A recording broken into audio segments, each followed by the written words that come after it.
La Universidad Autónoma de Guerrero, a través de esta Facultad de Derecho, les da la cordial bienvenida a todas y a todos en esta conferencia Educación e Inteligencia Digital. A continuación, presentamos a nuestro presidio. Se encuentra con nosotros nuestro director de la Facultad de Derecho, doctor José Antonio Soto Sotelo. Damos la cordial bienvenida a la doctora Esmeralda Hernández Hernández, coordinadora de la Maestría en Derecho. Nos acompaña también el moderador de esta ponencia, el doctor Eugenio Acevedo Rivera. Damos la cordial bienvenida a la doctora Ana María Ibarra Holguín, magistrada del 10º Tribunal Colegiado en materia administrativa del primer circuito. A continuación, tenemos palabras de bienvenida por parte de nuestro director, doctor José Antonio Soto Sotelo.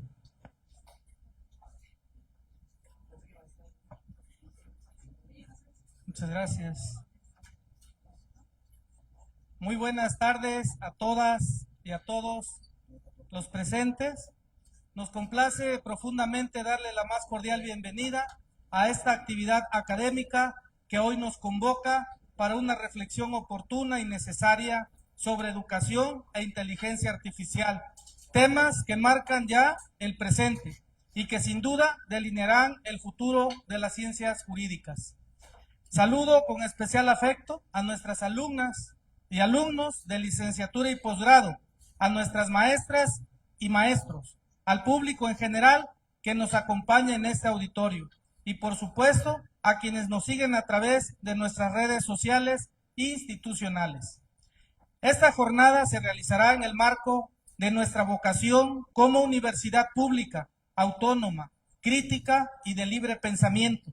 Somos una casa de estudio que fomenta el diálogo respetuoso, plural y abierto con todas las expresiones del conocimiento, en plena concordancia con los principios del derecho y del espíritu universitario.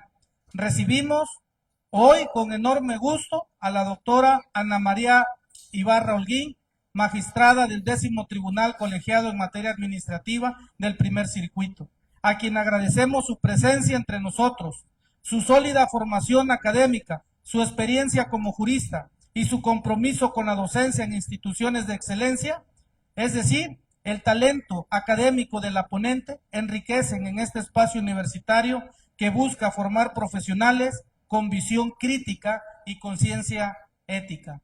Asimismo, agradecemos la participación del doctor Eugenio Acevedo Rivera, quien fungirá como moderador de esta sesión.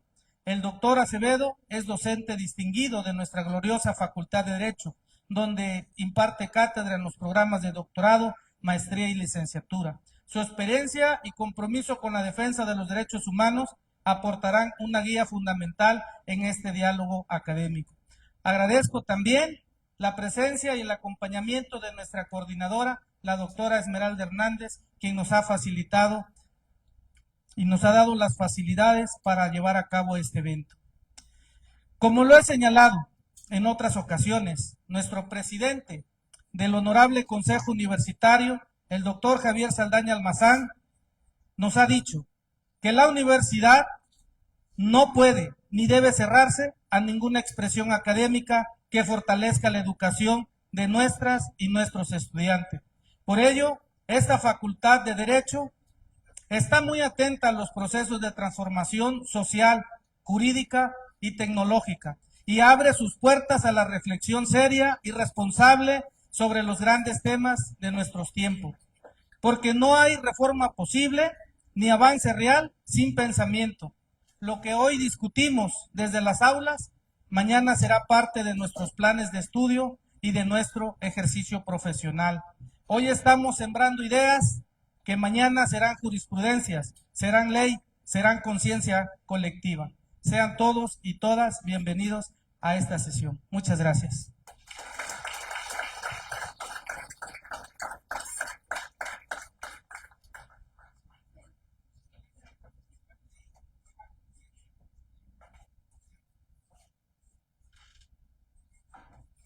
Muchas gracias, director. A continuación tenemos la presentación de nuestro moderador del día de hoy, doctor Eugenio Acevedo Rivera.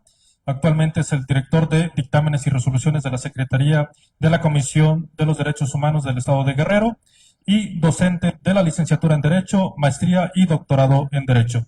Adelante, doctor Eugenio, tiene usted el uso de la voz.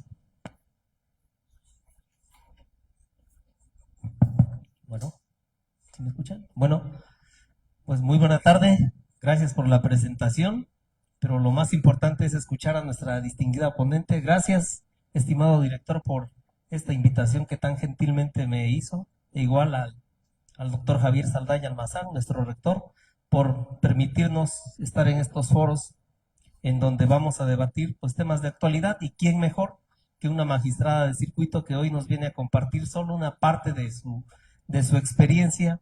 Gracias por aceptar estar con nosotros y por compartir todo ese vasto conocimiento. La dinámica que vamos a considerar en esta tarde es muy sencilla. Nuestra ponente nos disertará una conferencia, enseguida haremos una sesión de preguntas y respuestas respetando los tiempos de ustedes y de ella, y con eso finalizaremos. Pero antes, permítanme leer una síntesis muy apretada de la ficha curricular de nuestra distinguida ponente, y le digo que es de verdad que es muy apretada. Ella tiene una experiencia muy amplia. Ana María Holguín Ibarra, durante más de 10 años fue secretaria proyectista en la Suprema Corte de Justicia de la Nación, donde elaboró diversas sentencias relevantes, entre las cuales destacan las relativas al derecho al uso recreativo de la marihuana, el caso de la guardería ABC y el primer caso de derecho de responsabilidad civil, donde se otorgó una sentencia millonaria a las víctimas. Cuenta con una formación académica avanzada en la Universidad de Virginia, Estados Unidos, donde obtuvo los grados de maestría y doctorado, que culminó con una tesis sobre la carga de la prueba en los casos de discriminación indirecta. Esta experiencia la llevó a convertirse en directora general del Centro de Estudios Constitucionales de la Suprema Corte de Justicia, institución que bajo su liderazgo se convirtió en un centro académico global, publicando más de 80 obras y realizando múltiples seminarios con participantes de todo el mundo. Tras ganar un concurso de oposición, actualmente desempeña el cargo de magistrada del 10º Tribunal Colegiado en materia administrativa del primer circuito. Además, imparte las asignaturas de Derechos Humanos y Derecho Constitucional en el Instituto Tecnológico Autónomo de México y en el Centro de Investigación y Docencia Económicas. Asimismo, al ser considerada por los 3 poderes de la Unión como una postulante elegible e idónea, es candidata a ministra de la Suprema Corte de Justicia de la Nación, como resultado de los procesos de insaculación de los poderes ejecutivo y judicial. Magistrada, sea usted bienvenida a esta institución. Le cedo el uso de la palabra y el público es de usted. Un placer. Muchas gracias. Muchas gracias. ¿Ahí se escucha? ¿Sí? Perdón si les doy la espalda o ya. Voy a dar la plática desde este espacio. Que nos convoca es sobre derecho, inteligencia artificial y el derecho de los jueces. Pero para hablar de esto tengo que hablar de muchas cosas y bueno, también veo público, pues estudiantes de derecho, pero también un público más amplio, así que voy a ser pues más genérica para que podamos pues comprendernos todos y todas y voy a estar muy atenta a sus preguntas al finalizar esta plática. Yo no soy de hablar mucho, así que, y aparte ya es viernes antes de vacaciones, así que los voy a dejar ir rápido, se los prometo. Ténganme tantita paciencia y acabamos rápido. Para hablar de este tema y bueno, de la coyuntura que estamos viviendo, de la reforma judicial y también las elecciones próximas del 1 de junio, tenemos que hablar primero de qué hacemos los jueces. ¿Qué hacemos las personas juzgadoras? Nosotras, resolvemos problemas. Ahí donde las partes no se ponen de acuerdo. Cuando hay dos esposos que se están divorciando y están peleándose por la guardia y custodia de los niños. Ahí vamos ante un juez. Cuando están dos vecinos que no se ponen de acuerdo tampoco sobre dónde termina una propiedad y empieza otra, también acudimos a una persona juzgadora. Cuando ojalá nunca nos pase, somos víctimas de un delito o somos acusados de un delito, vamos ante tribunales para que decidan, pues, quién tiene la razón. Eso hacemos los jueces y las juezas. Pacificamos conflictos. Pero ojalá todo fuera tan fácil como abrir la ley, abrir los códigos y encontrar ahí las respuestas a todas las preguntas. Si esto fuera así, pues la inteligencia artificial ya nos hubiera reemplazado. ¿Para qué gastamos tanto en estas elecciones si una máquina puede resolver de mejor manera, porque tiene más información que nosotros las personas, los problemas? Pero no es tan sencillo. Las personas juzgadoras también tenemos una labor creativa donde interviene mucho la visión y moralidad de las personas juzgadoras. Importa nuestra perspectiva, nuestros criterios, quiénes somos, nuestra trayectoria. Porque las leyes, las reglas, solo nos dan una respuesta parcial, son una base. Pero el derecho es limitado, no ofrece soluciones. O las soluciones que ofrece a veces son contradictorias o, más importante aún, son contrarias a los derechos humanos. Y ahí interviene el juez y su visión, el juez y su ética y su sabiduría también. Les voy a poner un ejemplo. ¿Saben ustedes que hay niños en prisión, en las cárceles? Esto es una realidad. Cuando llega una mujer, puede llegar embarazada a prisión o puede embarazarse ahí en el centro de reclusión en una visita conyugal. Y los niños nacen ahí, en las cárceles. Niños bebés, chiquitos. ¿Qué hacemos? Tenemos este problema. El director del centro de reclusión quiere mandar al niño a una casa de acogida. ¿Qué hacemos? Llega este caso ante un juez o jueza. Lo dejamos ahí en la cárcel, donde por un lado pues tiene resueltas sus necesidades de apego, que son muy importantes, sobre todo en la primera infancia, con su mamá. O si no tiene esta persona familia extensa, abuelitos que pueden cuidar al niño, sacamos a ese niño y lo mandamos al DIF, a una casa de acogida. ¿Qué hacemos en estos casos? Estos son los casos que enfrentamos las personas juzgadoras. Casos que no son tan sencillos, que el derecho, los códigos no dan respuesta. casos a los que la inteligencia artificial, por más que busque respuestas e información, no va a encontrar, no va a tener este sentido humano, esta sensibilidad para resolver un caso de este tipo. Ahí intervienen los valores de las personas juzgadoras, también la ideología. Si son jueces progresistas o si son jueces conservadores, si son jueces de derecha o son jueces de izquierda, si son jueces que creen en la igualdad y tienen la sensibilidad de ver el entorno, ahí el entorno carcelario, pero también de ver las necesidades de un niño pequeño y las necesidades de una madre también de estar con su hijo. Son casos de valores, son casos de justicia, a los que por supuesto las máquinas no van a dar respuesta. ¿Qué fue lo que pasó durante todo este tiempo? ¿Qué tuvimos en este sistema de justicia? Tuvimos a personas juzgadoras muy lejanas de la sociedad, muy lejanas, que se escondían en las reglas del proceso, en estos tecnicismos que son barrocos y muchas veces absurdos, que no dan respuesta real a los problemas de la gente. Los abogados, los jueces, creamos algo así como un derecho, como un lenguaje aparte, un lenguaje diferente que nadie pudiera entender. Ni nosotros mismos a veces nos ponemos de acuerdo.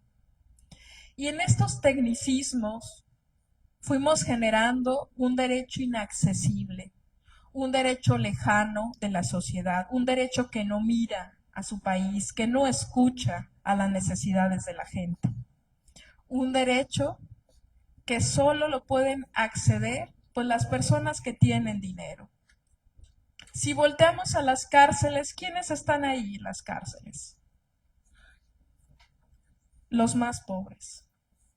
Están las personas pobres, más pobres, que no pudieron pagar un abogado, una buena defensa, que nunca fueron escuchados por su juez o jueza, que no entendieron su proceso, que cuando llegó la justicia, la sentencia, muchas veces llegó tarde. Y cuando llegó esta sentencia, llegó en un lenguaje incomprensible que la persona no pudo comprender. Cuando le preguntamos a la gente qué siente, como sentimiento que genera este sistema de justicia, los que han tenido que estar ante tribunales por alguna razón, lo que no responde la gente es frustración. Frustración.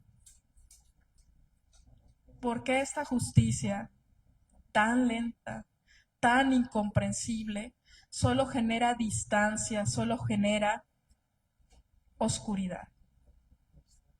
Si no entendemos lo que está pasando ahí en los procesos, se genera oscuridad, incomprensión, y en la oscuridad puede ocurrir cualquier cosa.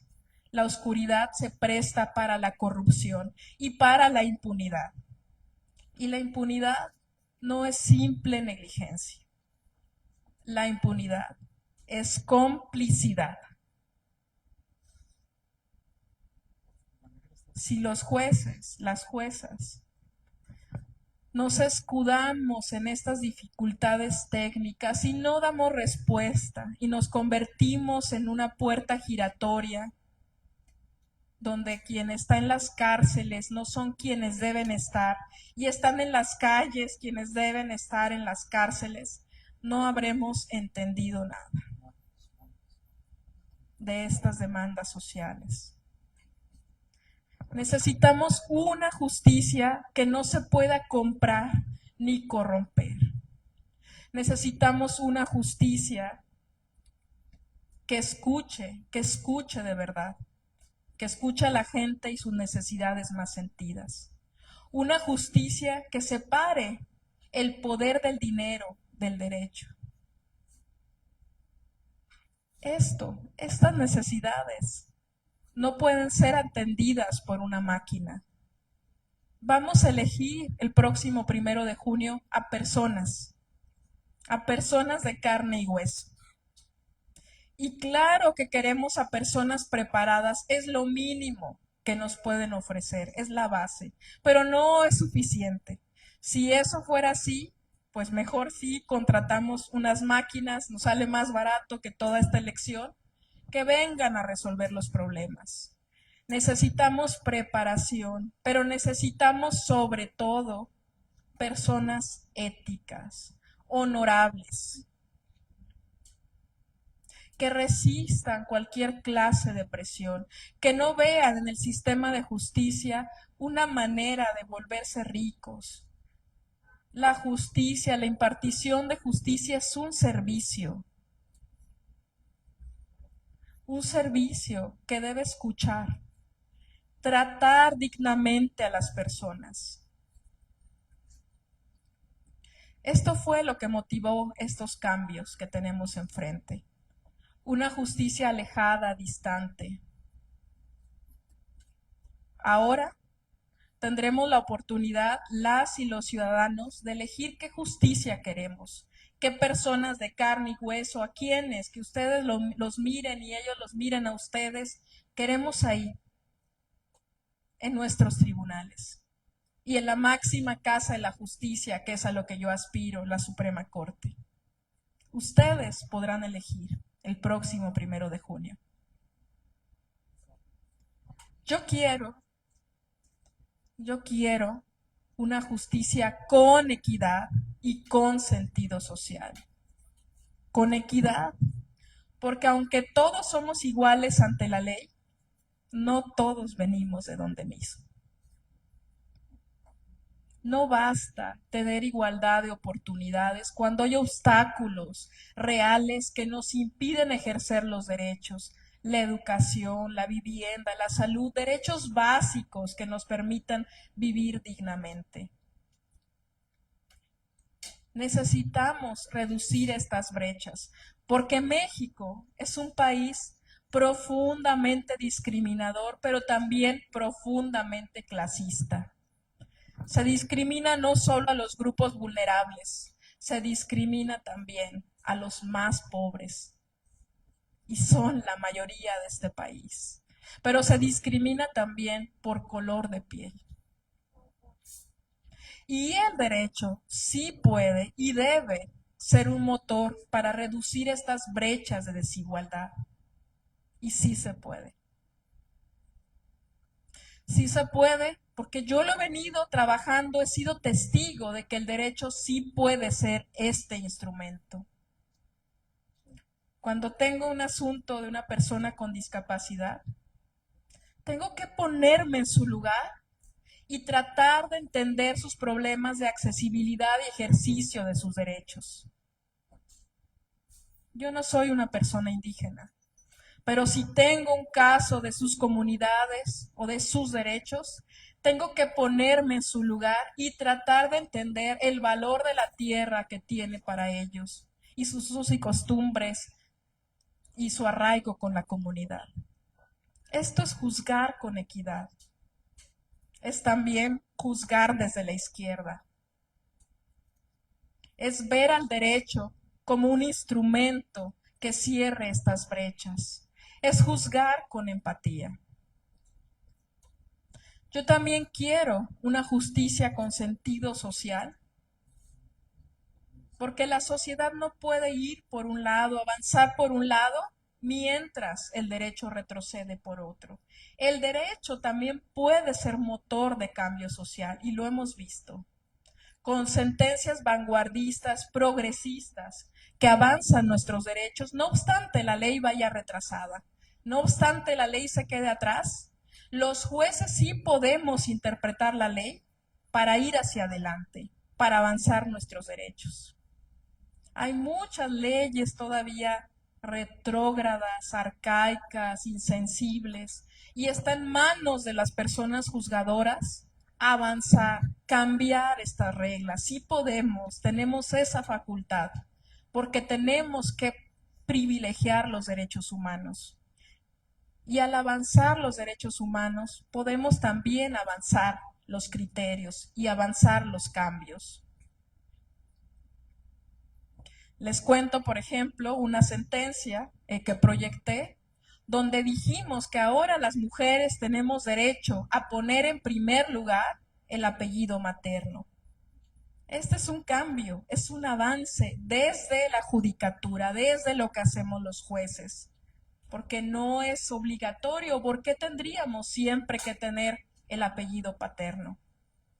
Hemos tenido casos de chicos, chicas que llegan y dicen, pues yo a mi papá ni lo conocí, nunca lo vi, y no obstante llevo su apellido. Yo quiero llevar en primer lugar el apellido de mi mamá. Eso es un derecho que atiende al contexto, que atiende a la realidad, a las necesidades sociales. Yo quiero ese derecho. Yo quiero una justicia con equidad y con sentido social. Hoy estamos en este momento único. Por primera vez, ustedes, nosotros vamos a elegir qué jueces queremos. No estamos eligiendo máquinas. Yo les cuento que tuve un proyecto en el Centro de Estudios Constitucionales, los cuadernos de jurisprudencia, donde resumimos y pusimos en claro todas las sentencias en materia de derechos humanos de la Corte. Y vinieron ingenieros a trabajar conmigo.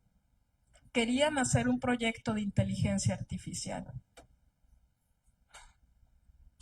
No fueron útiles, o no fueron tan útiles. Necesitábamos personas ahí interpretando, poniendo en claro, en palabras sencillas, lo que queríamos exponer. La inteligencia artificial es una herramienta, sí lo es, muy útil. Hay que usarla, aprenderla. ChatGPT nos ayuda a muchas cosas, a resumir, a entender, a encontrar información, pero es solo una herramienta. No va a sustituir a la visión del juzgador, a la visión del abogado, al criterio, a la ideología, a los valores que necesitamos impulsar. Este 1 de junio vamos a elegir a nuestros próximos jueces, magistrados y ministros. Muy importante a quienes elegimos ahí, porque ellos van a decidir nuestros casos, estos casos que llevamos, que llegan ante tribunales. ¿A quién queremos ahí? ¿A una máquina? ¿A más de lo mismo? ¿Queremos reciclar las viejas prácticas del pasado? ¿O queremos aprovechar este momento como un momento de oportunidad y cambio? Mi candidatura representa juventud, pero también representa preparación. Y esta visión que yo quiero impulsar y que he venido trabajando en toda mi trayectoria como jueza. Una justicia con equidad y con sentido social. Muchas gracias. Buena tarde y ahorita estoy pues para las preguntas. Muchas gracias.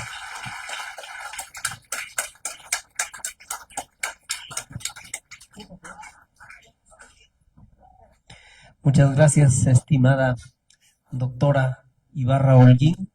Enriquecedora, aquí tomé muchas notas de lo que usted dijo, pero me interesaría más que nuestro auditorio hiciera las preguntas que consideraran. No sé si hay alguien que quiera, sí. Allá el doctor Ángel Miguel, por favor, le pueden. Nochebuena también. Creo que Samuel. Sí, Nochebuena. Y aquí Pablo. Buenas tardes. Me da mucho gusto estar presente aquí en esta conferencia que ha convocado nuestro director, también el posgrado y de luego que al doctor Eugenio que está moderando la misma.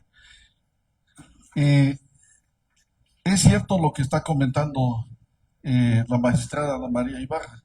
El derecho se va construyendo. En México no tenemos reconocido en nuestra Constitución el derecho al libre desarrollo de la personalidad. Pero usted acaba de mencionar cómo lo han construido. El uso lúdico de la marihuana es un ejemplo. El derecho de que los niños adolescentes puedan cambiar también el apellido, invertirlo, derecho al libre desarrollo de la personalidad. No está en la Constitución. Otros países sí la tienen, pero nosotros no. Creo que ese es el camino. Las máquinas efectivamente no van a estar resolviendo nuestra vida, pero con el trabajo que hagan ustedes ahí en los tribunales y con esa sensibilidad que está demostrando, considero que va a ser importante lo que haga ahí en la Suprema Corte. Muchas gracias.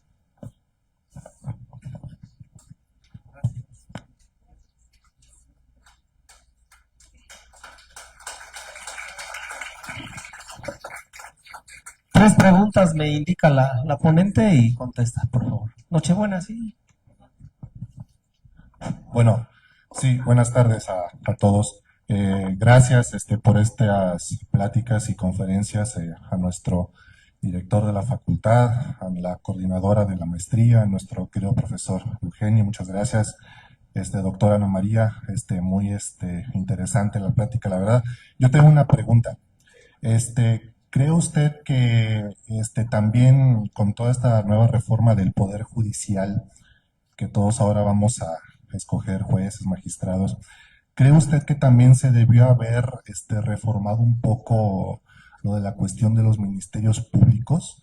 Digo, recordando que pues no hay que separar esta cuestión de la justicia, digamos, no son dos mundos diferentes, la impartición de justicia de los jueces y al primer contacto que tienen los ministerios públicos con la gente, ¿no? Porque cuando sucede algo, cuando nos pasa algo, al primer lugar al que corremos a denunciar es al ministerio. Entonces, pues bueno, de todos es sabido, de todos es conocido, pues que hay pues algunos también problemas que han surgido ahí en el primer contacto con la gente. Muchas gracias.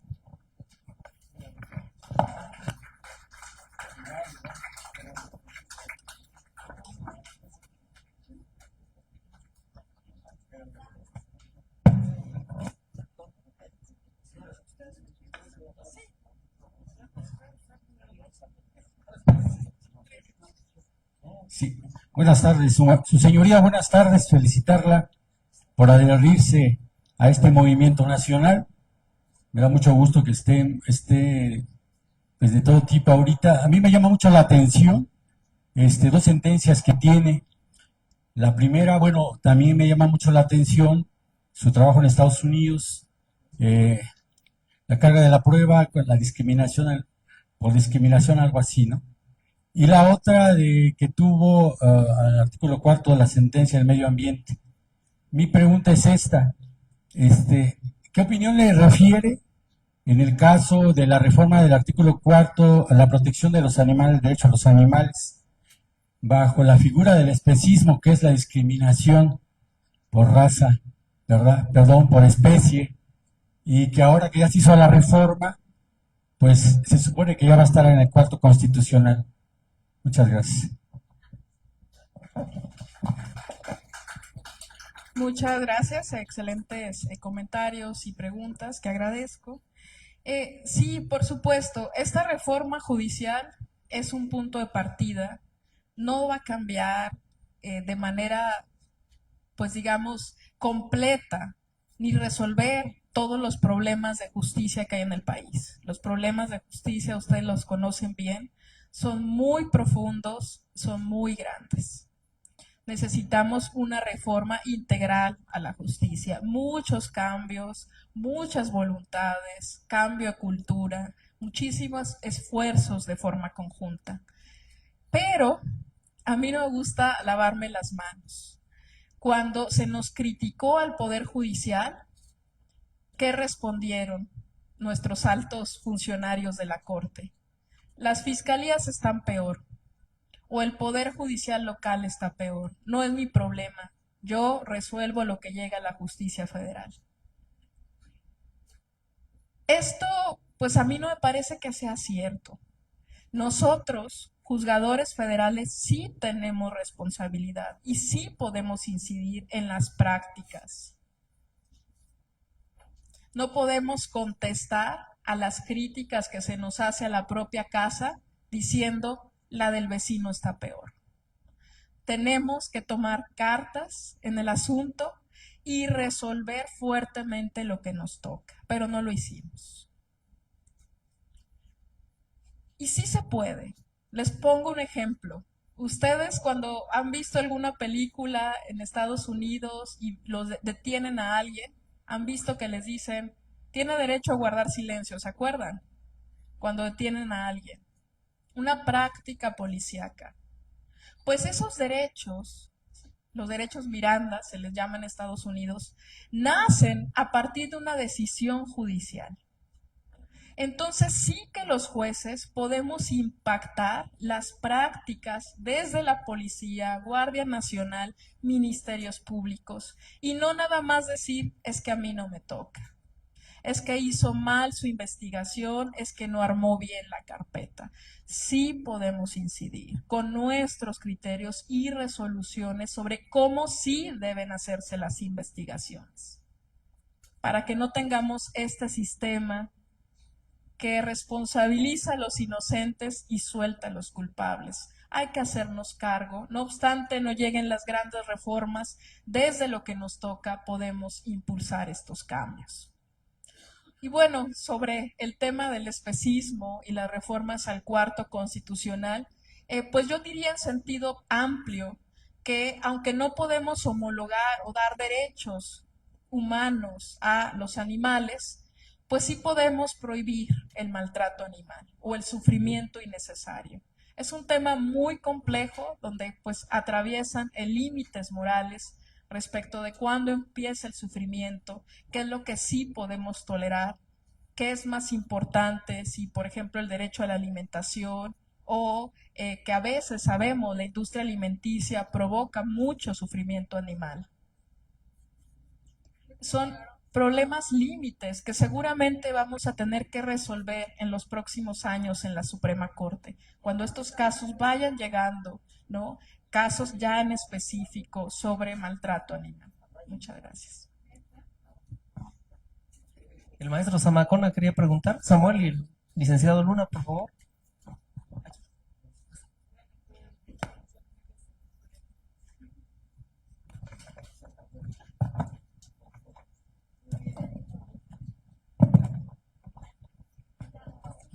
Muy buenas tardes a todos. Bienvenida a la Casa del Pueblo.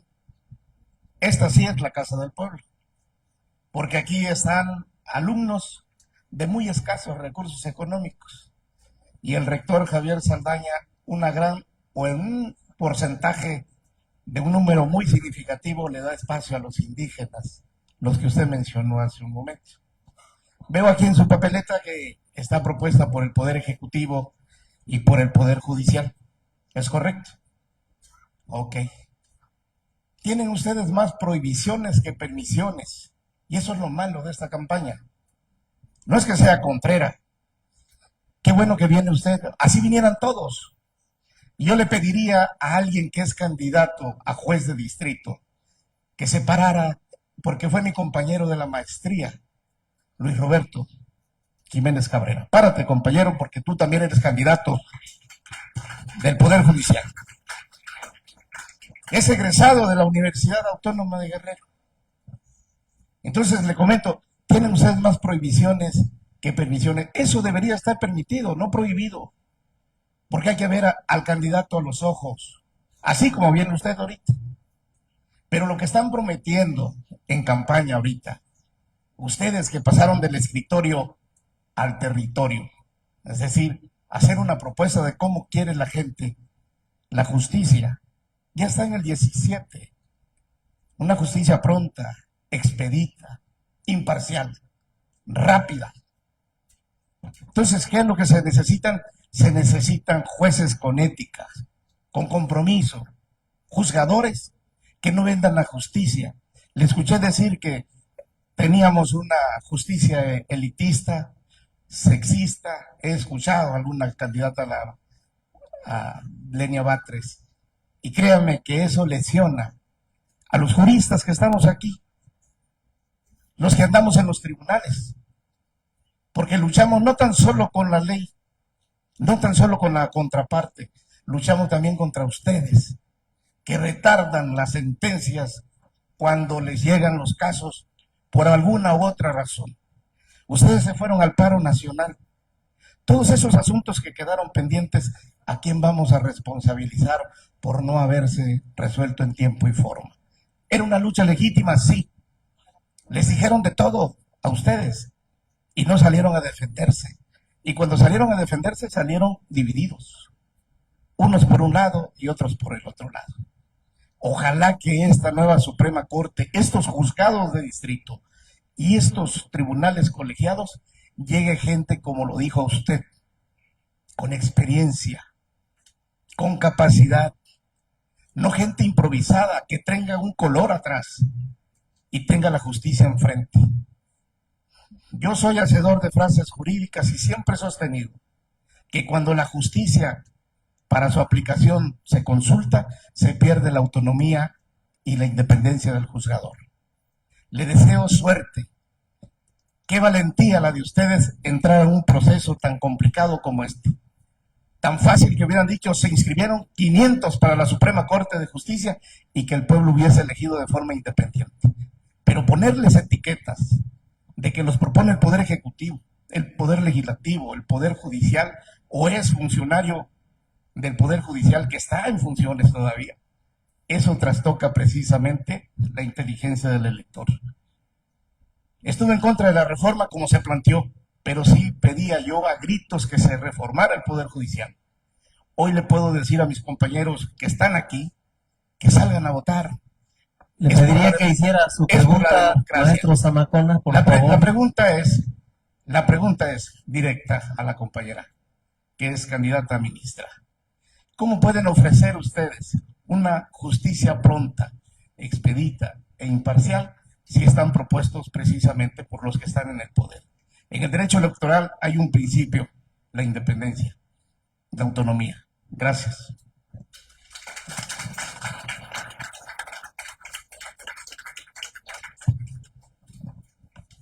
Bueno, como ya lo refirió el doctor Zamacona, bienvenida nuevamente a la máxima casa de estudio del estado de Guerrero. Y pues por supuesto a la Facultad de Derecho, que es la sede del magnate evento que organiza el doctor Tony, la doctora Esmeralda y todos los que participen en ella. La cuestión, hace rato usted comentaba algo muy importante sobre los obstáculos que enfrentan los derechos humanos. Algo muy importante también, que han tenido flagelos muy, pero muy importantes en materia de amparo. Ahí nadie ha dicho nada. ¿Cómo un empleado se puede amparar contra la autoridad cuando ésta es el Estado y violenta los derechos?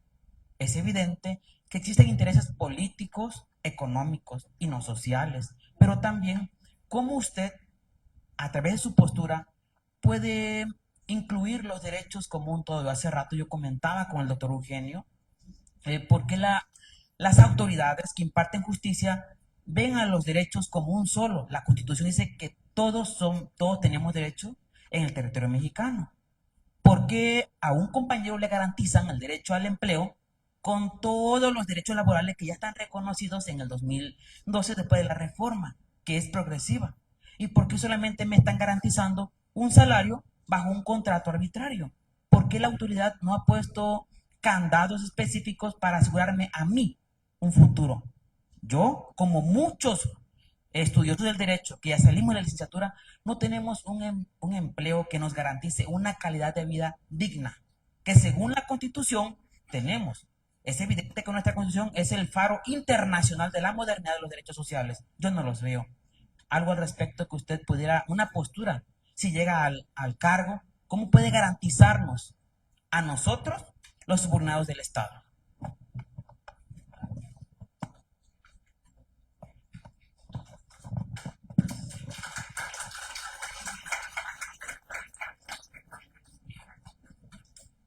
Pues buenas tardes a todas y a todos. Es un gusto estar en este lugar, escuchando su disertación.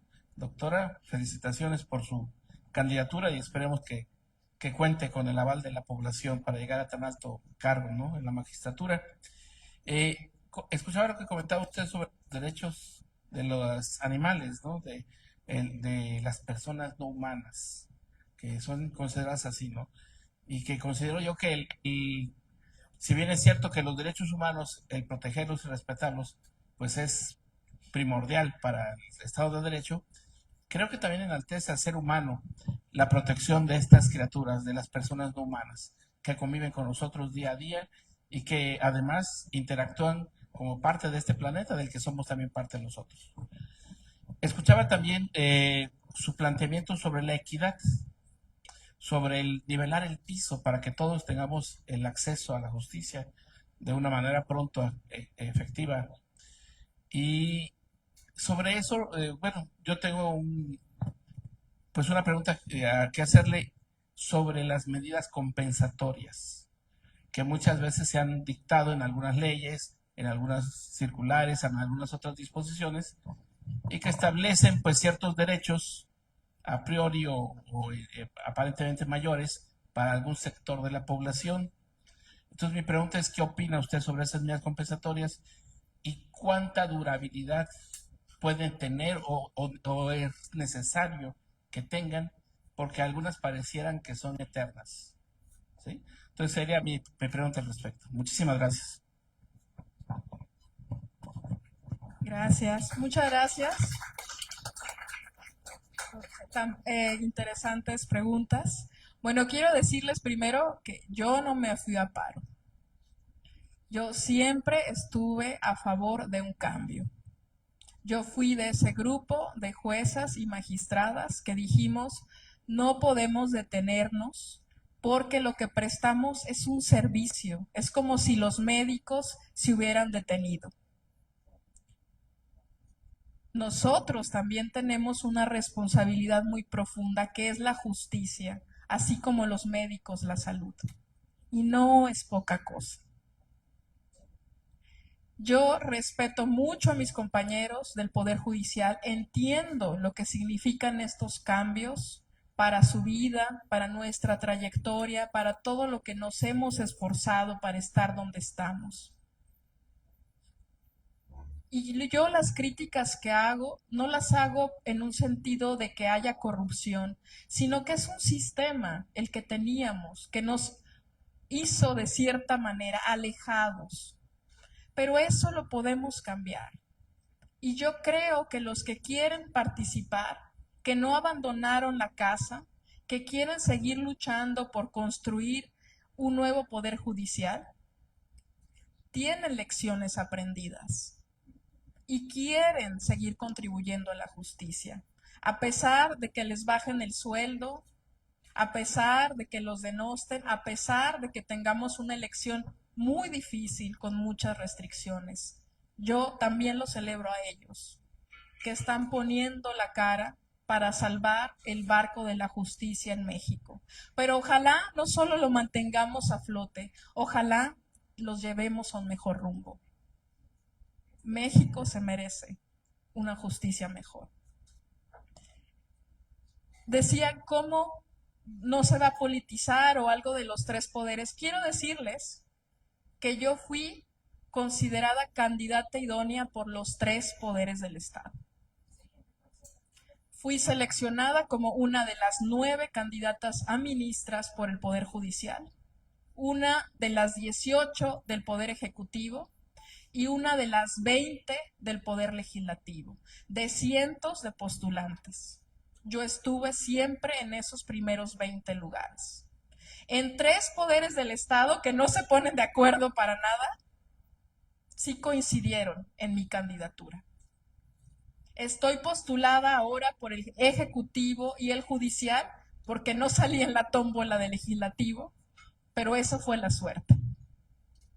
Pero mis méritos y mis trayectorias lograron y llegaron a ese consenso. Eso pues no es partidista. Eso es democrático, esa es democracia. Participaron los 3 poderes del Estado. Lo que decía el compañero, pues es muy importante. Cuando resolvemos los asuntos, tenemos que hacerlo con interdependencia de los derechos humanos, por supuesto. Un derecho, una resolución de un caso impacta a muchos otros, ¿no? El derecho laboral, por supuesto, incluye los derechos de seguridad social, derecho al trabajo, derecho a un justo salario, derecho a la pensión, derecho a todas estas prestaciones. tenemos que ver los asuntos, por supuesto, con esa interdependencia y con interseccionalidad cuando hay casos de discriminación. Porque se discrimina a la mujer, pero no es lo mismo cuando además la mujer es indígena y además es una mujer pobre. Tenemos que tener esta mirada reforzada en estos casos de vulnerabilidades múltiples. Respecto al tema de medidas compensatorias, pues hay muchos instrumentos para que el derecho no solo sea castigo, no todo sea penal o no todo sea amparo, que nada más el amparo nos limita a la restitución o al ejercicio del derecho violado, sino la compensación económica. Yo veo en esto un área del derecho muy importante por explorar, que es el derecho de daños.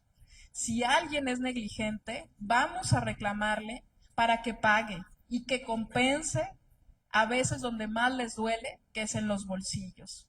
Recordaba recientemente un caso, pues de aquí, del estado, el Mayan Palace, no sé si ustedes recuerdan este caso, es proyecto mío.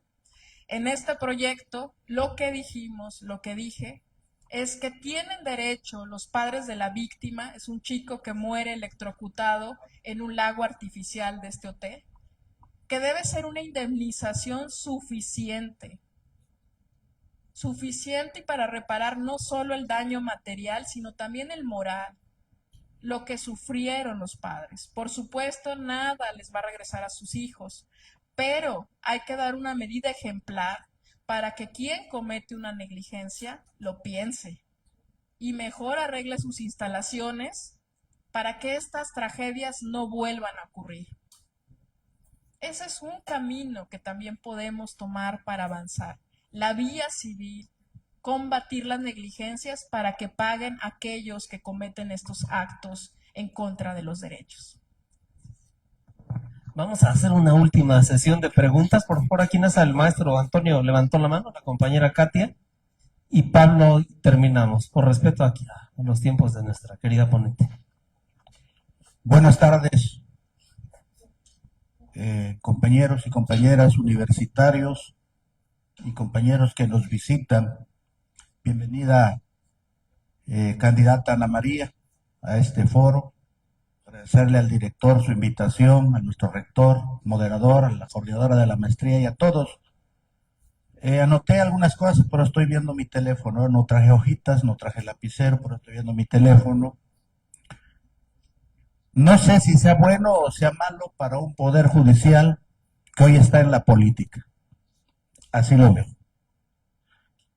Algunas cosas de las que voy a comentar, estoy convencido, y en otras cosas son dudas. Las que voy a comentar, espero no me detengan el tiempo, porque hoy es otra cuestión. Ustedes ya están en la política, candidata. Esta es ya meterse en la política. Y hoy van a enfrentar cosas que antes mirábamos que solamente a los políticos les pasaba. Ayer miré en las noticias que un presidente municipal le estaban poniendo la soga al cuello porque no cumplió sus promesas. Y ahora se van a enfrentar a esas cosas, no ahorita a lo mejor, pero en su momento. Por otra parte, ya miré a que aspira a ministra de la Suprema Corte de Justicia de la Nación. En primer lugar, algo ya escuché de lo que dijo. ¿Qué opina de la reforma judicial usted? ¿Usted qué opina? Ya está adentro, ya es ley, pero usted personalmente, ¿qué opina? Por otra parte, escuché también, en esto tengo dudas, usted habló de los apellidos de primeramente las mujeres. Yo a veces digo, ¿qué necesidad de armar problemas donde no los hay? Ahora va a haber problemas en ocasiones, sobre todo en cuestiones cuando haya separamiento y cuando ya estén embarazadas. Va a haber problemas. ¿Qué necesidad hay ahí? Pero bueno, no estoy en contra.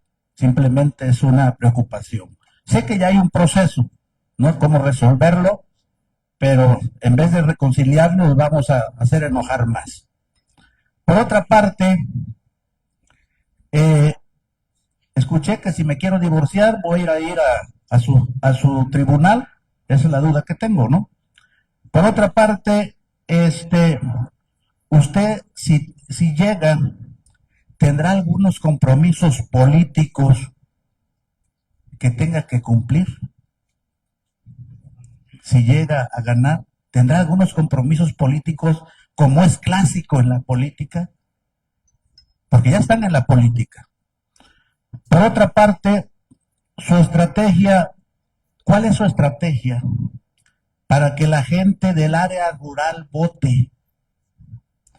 Si los de derecho apenas nos estamos acomodando a entenderle a toda esta cuestión territorial de aspirantes, ¿qué será en el área rural? ¿Va a haber acarreo de votos? ¿Va a haber compra de votos? Porque de eso estamos enfadados. Estamos enfadados. ¿Qué va a haber? Por eso digo, habrá compromisos. Por otra parte, no me quedó claro cuando dice usted que la evaluó también el Poder Judicial. No me queda claro ahí porque parece que me di cuenta que el Poder Judicial tiró la toalla en su proceso de evaluación, o no lo concluyó, ¿verdad? O no lo concluyó. Por otra parte, usted ha estado en el Poder Judicial, ya la escuché que sí, y usted dijo que había una justicia elitista, y usted estaba ahí. ¿Cuál fue su posición en ese momento que usted estuvo Maestro, usted estuvo ahí? Por respeto a los usted tiempos estaba de ahí, nuestra ¿no? ponente, le pediría que Por otra cierre parte, su participación. Algunos se fueron por tómbola, y el Poder Judicial yo creo que no debe de ser por tómbola la justicia. Otra compañera, usted meterá familiares si gana al Poder Judicial. Yo escuché al maestro Zamacona decirlo, que sí estábamos de acuerdo en una reforma, porque había muchos vicios. Hay que echarle un vistazo cómo están tanto el Poder Judicial estatal y federal en relación al nepotismo. Son preguntas, son intervenciones y son dudas. Muchas gracias y suerte, que yo creo que voy a votar por usted.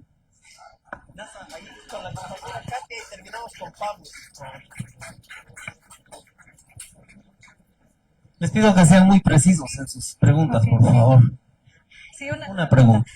Buenas tardes, qué gusto es escuchar a una mujer tan preparada como usted y que el doctor Eugenio, la coordinadora y nuestro director pues nos hayan permitido escucharla. Justamente una de las dudas que también tengo es de qué manera va a llegar este tipo de elecciones a las personas más vulnerables, ¿no? Porque estaba viendo en la boleta que pues sí, para mí a lo mejor y puede ser poco entendible, pero para personas que realmente no pueden escribir o leer siquiera, porque se sabe a voz cierta que las votaciones se van por partido, ¿no? ¿De qué manera usted va a llegar a este tipo de grupos vulnerables? Sería todo.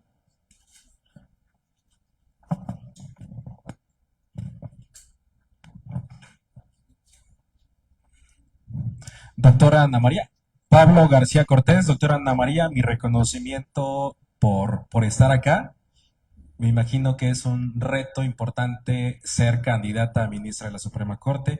La verdad es que yo tengo muchas preguntas que hacerle, pero ahí le encargo en materia de juventudes o en agenda de juventudes, que ahí pueda, si usted llega a ser ministra, pues nos ayude, porque ahora resulta que para participar a cargos en organismos autónomos tenemos que esperarnos a tener 30 años y en el caso de ustedes hasta los 35 años, ¿no?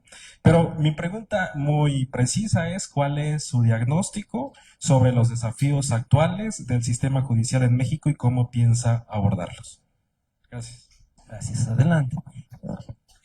Voy a pararme para, pues, tratar de abarcar lo más posible las preguntas que se me han hecho.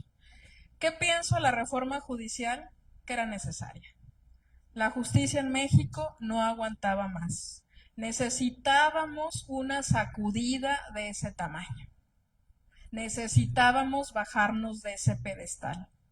No quisimos escuchar, actuamos con soberbia y yo sí creo, y lo vi desde dentro, que necesitábamos ese cambio.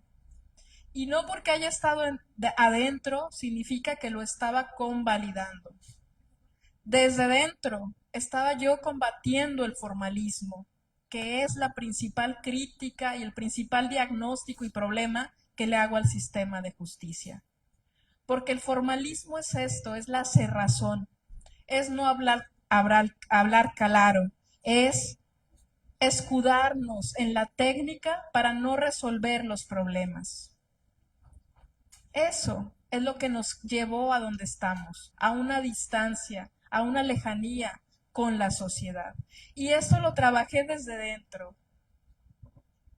Lo pueden ver con mis sentencias, cómo están escritas mis sentencias, cómo está escrito el caso de marihuana, cómo está redactado el caso del Mayan Palace, cómo está redactado el caso de Testigos de Jehová, el de personas con discapacidad, el de la doble jornada, avanzando los derechos, combatiendo el formalismo. Vean mis discusiones en el tribunal con mis compañeros magistrados mayores de 60 años y yo discutiendo por entrarle al fondo de los asuntos para no quedarnos en los obstáculos procesales. Esa es la que soy yo desde siempre, combatiendo ese formalismo desde siempre. No quiero que se divorcie, compañero, pero si se divorcia, profesor, si se divorcia, sí va a ir ante un juez, no voy a ser yo si llego a la Suprema Corte, pero los criterios que se emiten en la Suprema Corte sí impactan hasta los jueces locales. Por ejemplo, con esta sentencia que yo proyecté sobre doble jornada, pues ahí lo que dijimos es que en caso de divorcio, no obstante la mujer haya salido a trabajar, si se quedó mayormente al cuidado de los hijos, tiene derecho a una pensión alimenticia. Eso se dijo a nivel corte y eso debe impactar hasta los jueces locales. Todos esos criterios, con esos criterios vamos construyendo los derechos. Yo no tengo familiares en el Poder Judicial, yo no soy la hermana de nadie, la hija de nadie, la esposa de nadie, soy mamá soltera, no tengo a nadie trabajando ahí, ni voy a tener a nadie trabajando ahí. Siempre me he visto acompañada, eso sí, lo tengo que reconocer muy ampliamente, de un equipo muy importante y fabuloso. Mis secretarios proyectistas, desde la Corte, mis oficiales y proyectistas ahora en el colegiado, son gente excepcional, gente brillante, muy trabajadora, muy comprometida. La edad. Yo soy una joven candidata, digo, para lo que estoy aspirando. Y tengo esa experiencia. Cuando yo llegué a ser directora del Centro de Estudios Constitucionales de la Suprema Corte, tuve que esperar 8 meses, 6 meses, a que me dieran mi nombramiento, porque la edad mínima era 35 años y yo tenía 34. Fui la secretaria proyectista más joven de la Suprema Corte. A mis 25 años estaba ahí en la Corte proyectando estas sentencias. La edad, me discriminan a veces por ser mujer, pero también por ser joven. Y yo quiero llegar a la Corte con este rostro nuevo, con esta justicia nueva, porque los jóvenes sí sabemos, sí podemos. Somos personas también capaces. Soy joven, pero mi trayectoria, mi experiencia, mis sentencias, mis criterios hablan de quién soy y sustentan esta aspiración.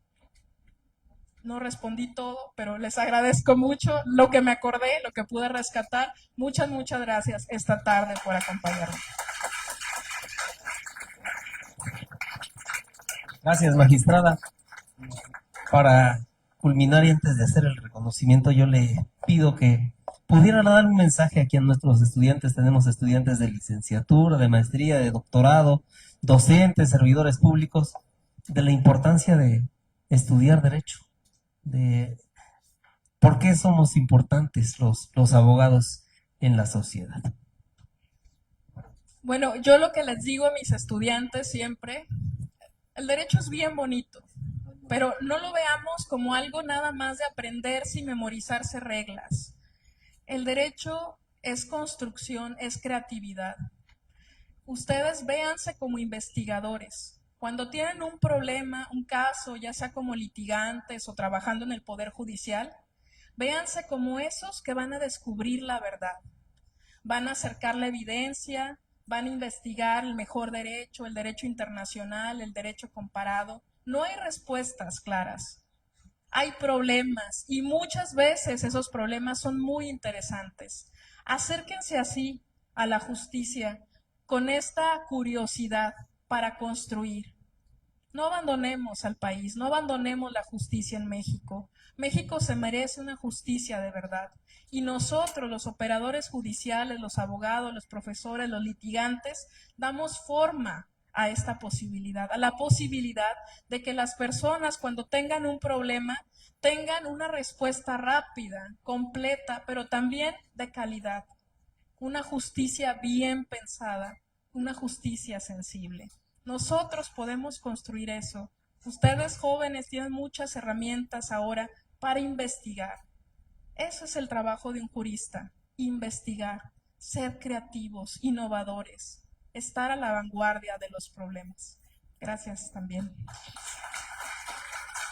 Muchas gracias, magistrada Ana María Ibarra Holguín.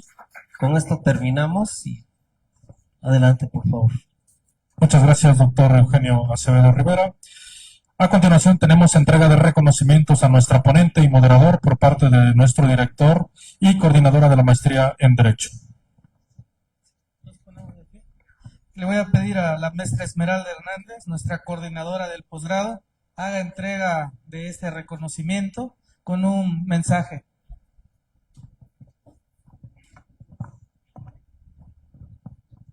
Muy buenas tardes a todos. Haremos entrega del reconocimiento por la ponencia que nos disertó nuestra ponente, Ana María Ibarra. Otorga el presente reconocimiento a la doctora Ana María Ibarra Holguín por su destacada participación como ponente en la conferencia Educación e Inteligencia Digital, contribuyendo con su experiencia y conocimientos al fortalecimiento de la formación académica, la reflexión crítica y la innovación educativa en el contexto contemporáneo. Chilpancingo de los Bravo, Guerrero, a 11 de abril de 2025, firma el doctor Javier Saldaña Mazá, rector de la UAGRO, y el doctor José Antonio Soto Sotelo, director de nuestra facultad.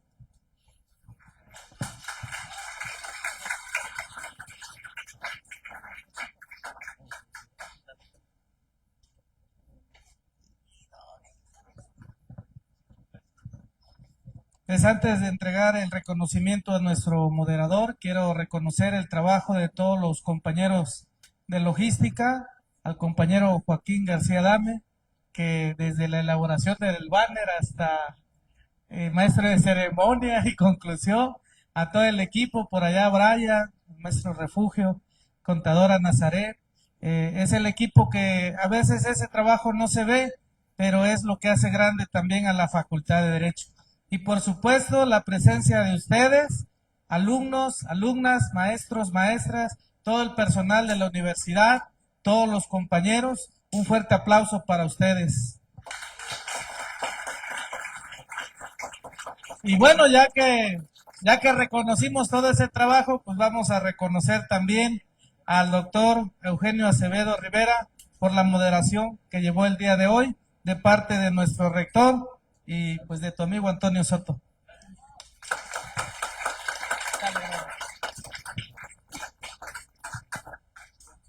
Muchas gracias, felices vacaciones. Quien guste tomarse la foto pueden pasar, ¿eh? O uno ahí, todos ahí.